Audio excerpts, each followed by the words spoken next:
L'atelier du Limousin, c'est un atelier de master de l'École nationale supérieure d'architecture de Versailles. Et c'est un atelier dans lequel les étudiants, pendant un an, développent ensemble, à 15 ou 20, un projet collaboratif et surtout le construisent in situ dans un territoire.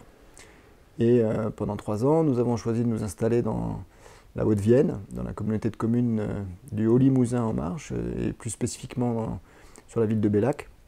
Donc ce master qu'on a appelé l'atelier du Limousin part d'un postulat qui est de dire qu'il est probable en fait que les milieux ruraux puissent prendre le leadership en fait de la mutation écologique.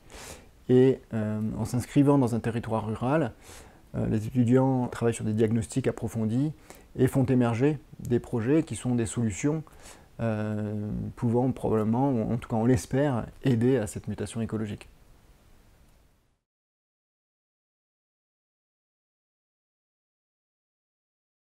Donc si on a dessiné une halle de marché, si on la propose aujourd'hui, ça découle en fait d'analyses sur Bellac. On a compris que le marché, c'était quelque chose de très important parce qu'aujourd'hui on est dans des campagnes, dans des villes aussi, où il y a des zones commerciales énormément et donc les petits commerçants ont tendance à avoir du mal à bien se développer, à bien vendre. Ensuite, le marché il existe déjà, pas nous qui l'apportons du tout, sauf qu'on a remarqué que le marché pourrait être plus confortable pour les commerçants et pour les clients aussi. Donc ce marché, on a décidé, après avoir vu que les commerçants, ils prenaient la pluie parfois, ils étaient très exposés au vent et ils avaient chacun leur équipement individuel, on a décidé de faire une halle pour avoir déjà une halle commune qui permette à tous les marchands d'être un peu logés à la même enseigne et de protéger du vent, de la pluie déjà tout simplement. Et surtout, il est orienté vers la rue du Coq. Parce qu'aujourd'hui, le marché, il s'oriente plus vers la route, la grande route. Tout le monde vient en voiture, se gare, repart.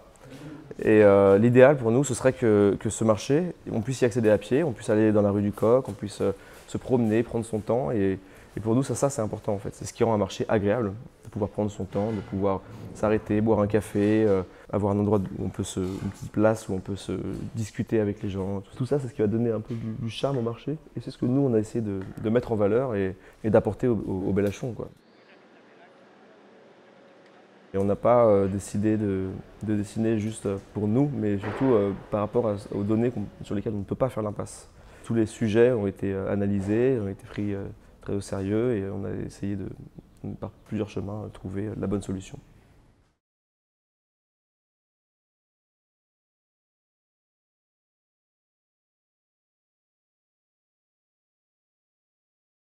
Alors, on est là depuis 3 semaines, donc 3 semaines d'intervention chantier où là en fait chacun avait des postes à pourvoir.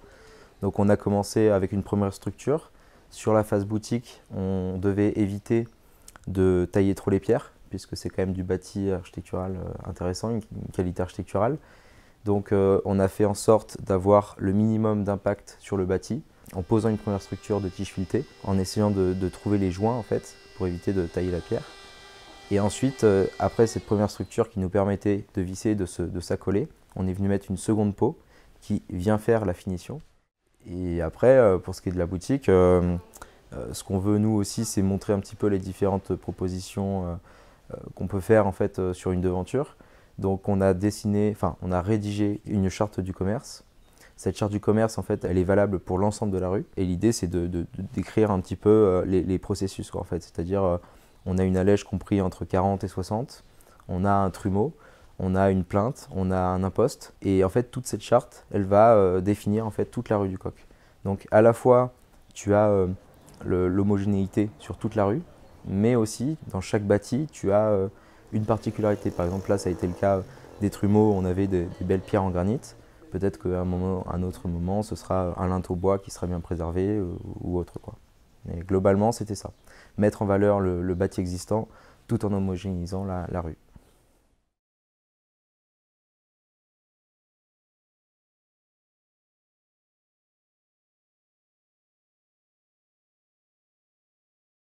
Notre projet, il découle d'une analyse du premier semestre et liée aux processions qui étaient très présentes dans l'histoire du Limousin. Et il y a cette idée du coup, de rassemblement, d'union entre les villes et villages et de mouvement Et c'est ce qu'on a voulu en fait retransmettre à travers cette caravette, c'est-à-dire d'avoir voilà, une itinérance de ville en ville dans la communauté de communes de Bellac et de créer voilà, une union et aussi un rassemblement parce que ça crée aussi un événement et qui va fabriquer une animation qui est rien que dans un village qui est peut-être un peu plus silencieux. Tout de suite ça peut créer quelque chose d'assez festif. Elle a 4 principaux usages, donc une buvette qui sera principalement placée sur le marché. On a aussi donc un fond théâtral. Donc là, en ayant les deux blocs alignés, ça crée un décor de théâtre. On a aussi la guinguette, où là, à la fois la berline, donc la petite, et la grande est monopolisée pour créer tout un espace où il y aura à la fois une buvette et un fond de scène pour les musiciens. Et aussi, on a le projet de fabriquer des cinémas en plein air par l'attention d'un écran blanc sur un des blocs. Notre projet, on l'a voulu vraiment accessible. C'est pour ça qu'on a essayé de le rendre le plus pratique possible. Et donc, elle est utilisable pour tout le monde, j'ai envie de dire, pour des associations, pour la municipalité, pour voilà, un événement, peut-être un magasin, etc. Enfin, il y a plein de possibilités. Après, ça sera à la la communauté commune de Bellac de s'en emparer. Et bien sûr, il y aura quand même une gestion de la communauté de communes de cette caravette en fait.